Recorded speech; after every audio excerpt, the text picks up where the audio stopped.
Aura को कैसे protect करें, कैसे स्ट्रॉन्ग करें? जो आपने मूल बात यही है कि हमारा ऑरा मजबूत कैसे हो।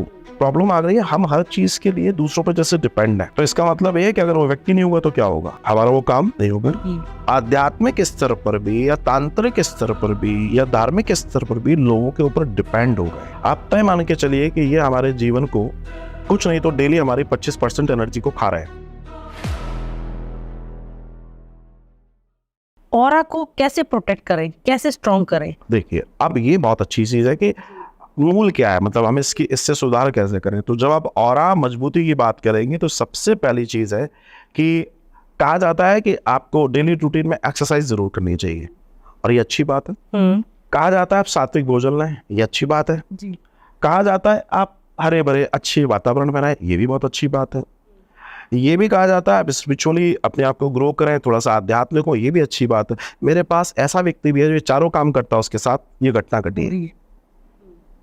वो एक एक्टिविटी तो मैं कर रहा है, लेकिन इंटरनल एक्टिविटी जो प्लैनेट्स की है वहां उसको गड़बड़ किए बैठी है, उसके वजह से उसके साथ भी घटना घटी।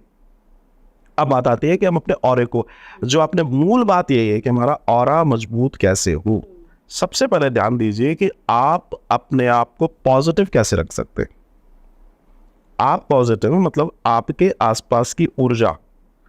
मैं अगर दुखी हूं तो मैं जब अपने कमरे से बाहर निकलूंगा तो वो दिन मेरा दुखियों के साथ ही गुजरेगा, और नहीं होगा तो मेरे वजह से 2-4 लोग दुखी हो जाएंगे, तो एक कम्युनिटी तो तैयार हो गई। इसको आप और हम डिनाई नहीं कर सकते। दूसरी चीज क्या है कि आप अपने आप को पॉजिटिव रखें, साथ ही अपने आप को स्पिरिचुअली ग्रो करें।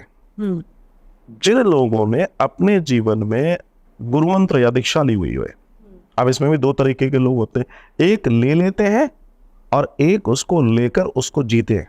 दोनों में अंतर है। आजकल तो फैशन भी है, चलो हम भी दीक्षित हो जाते हैं, मंत्र लिया उनको याद ही नहीं है क्या लिया और किससे लिया, तो उसका तो कोई प्रभाव है नहीं है। लेकिन जो लिया है उसको अगर आप साधेंगे, क्योंकि वो गुरुओं को कराया है, तो धीमे धीमे वो आपकी सोल को मजबूत बनाएगा, और इतना मजबूत बना देगा कि आप सिद्ध हो जाएंगे। आज की एक और बड़ी प्रॉब्लम आ रही है, हम हर चीज के लिए दूसरों पर जैसे डिपेंड है, तो इसका मतलब ये है कि अगर वो व्यक्ति नहीं होगा तो क्या होगा, हमारा वो काम नहीं होगा। इसी तरीके से हम आज की तारीख में आध्यात्मिक स्तर पर भी या तांत्रिक स्तर पर भी या धार्मिक स्तर पर भी लोगों के ऊपर डिपेंड हो गए। हम प्रॉक्सी वाले युग में जा रहे हैं।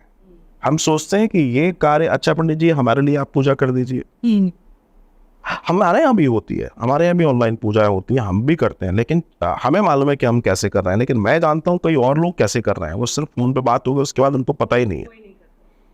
तो हमें मालूम है कि उसका रीजन क्या है, उसके बहुत सारे रीजंस हैं। अब देखिए, हम लोग यहाँ बैठे हैं, हमारे आसपास ये प्लांट्स हैं, लेकिन ये सारे के सारे आर्टिफिशियल हैं, राइट। आप तय मान के चलिए कि ये हमारे जीवन को कुछ नहीं तो डेली हमारी 25% एनर्जी को खा रहे हैं। ये सबसे ज्यादा नेगेटिव होता है, सबसे ज्यादा नेगेटिव, क्योंकि प्लास्टिक सिर्फ ऑब्जर्व कर रही है, आपको दे नहीं रही है, और फिर केमिकल इसमें और अलग से है। सजावट में सुंदर है, लेकिन आंतरिक तौर पर हमको ये डैमेज करते हैं। अगर आप वास्तु दर्शन में भी जाएंगे तो आर्टिफिशियल प्लांट घर के कचरे में होने चाहिए जी।